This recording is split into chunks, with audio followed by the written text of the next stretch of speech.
Yes, it's part of the game because the injuries we were conscious that it's gonna be injured players at a certain point. So we made them. We called 3 players so we can replace the ones that are injured.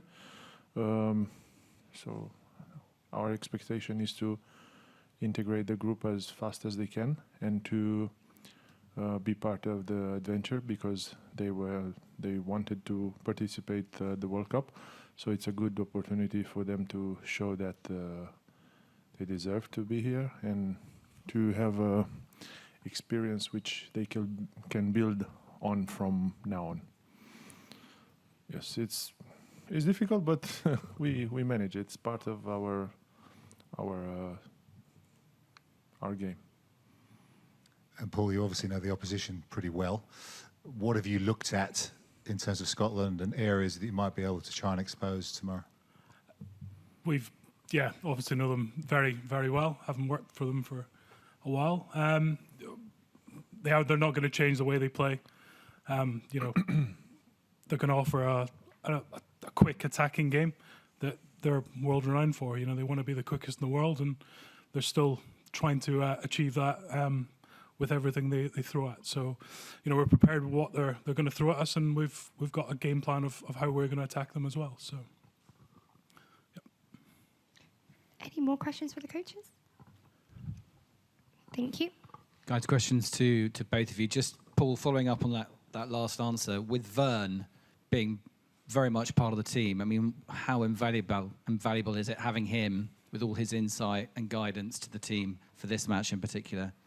Yeah, we've been talking about it since he came in March and been involved. So, this the game for me and the game for him probably was one we were looking forward to the most, to see some old friends and some friendly faces. So, we know what they're gonna bring, and we're looking forward to it. And in terms of the future, a lot of developing teams are being asked what they would like to happen in the next 4 years in terms of opportunities and exposure.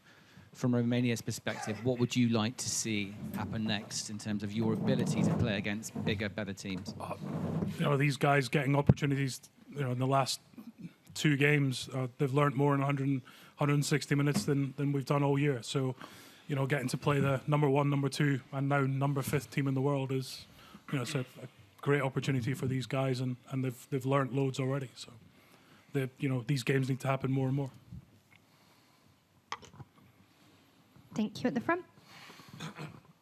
Paul just mentioned there that the experience of learning against these 2 top teams. Does that make you more dangerous against Scotland this week, or does it mean you're knackered after 2 really tough games? On the forwards, back we don't have so many injuries. Not for long, at least that I know, that we don't have long-term injuries. So we train almost in full formula. Sorry, what? Can you repeat? What was it? I'm kind of thinking it's 2 very tough games. Yes. So you've learned a lot. So does that make you more experienced and more ready to take on Scotland, or are you just too tired for want of a better phrase? Yeah, it's been 2 tough games for our players because we are not very used with the rhythm in the World Cup. We had some test matches before, but this is one more speed up.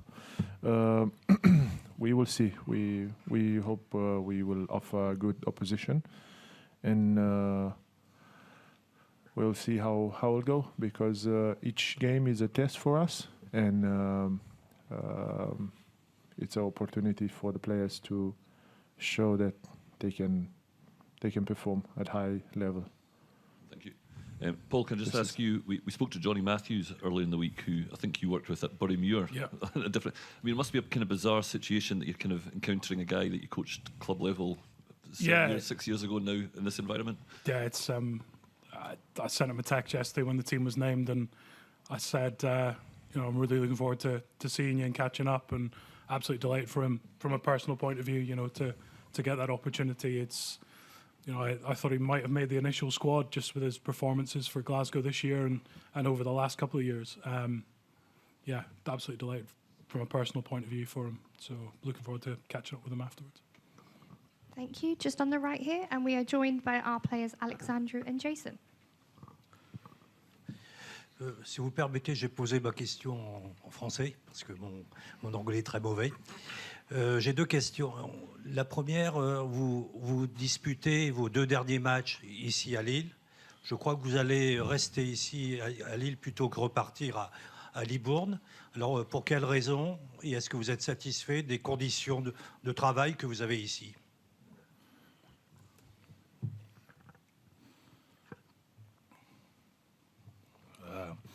Yes, I have good condition here, and Lille is a nice city.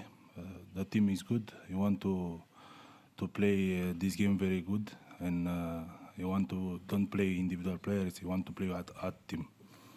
Yes, here is good. Everything is good here.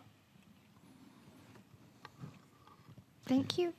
Ma deuxième question est différente. World Rugby envisage d'étendre la prochaine Coupe du Monde à 24 équipes. Alors, la Roumanie, qui est 19e nation mondiale, je crois, qu'est-ce que vous pensez de cette proposition? Yeah, it's good opportunity for every small team and from every small country. But for us, it's good to demonstrate now what to do this game from the next World Cup. Thank you. Like to go again? Yeah. A question for Jason. Jason, you're one of many players that have moved to Romania to play their rugby. Can you tell us a bit about your journey and how that came about, and give us a bit of an insight into the culture of rugby in Romania? Yeah, I've been playing in Romania for, I think this is my 6th season now.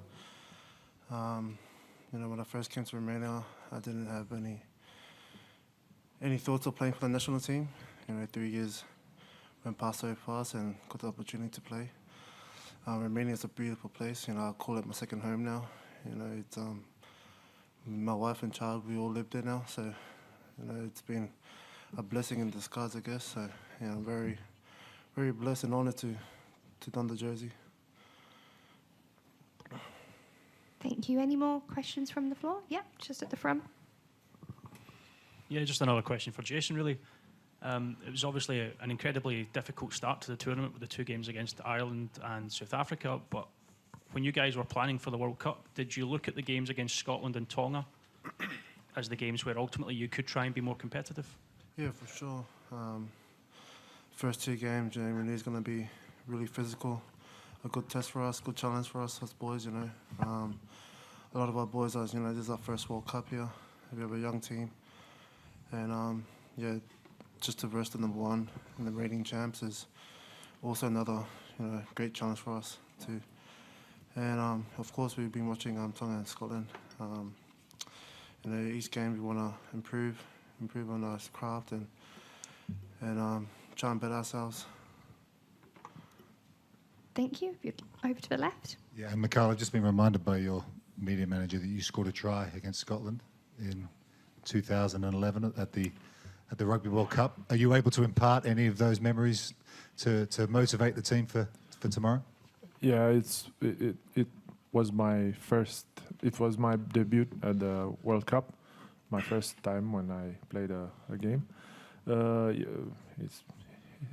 It's a while since then.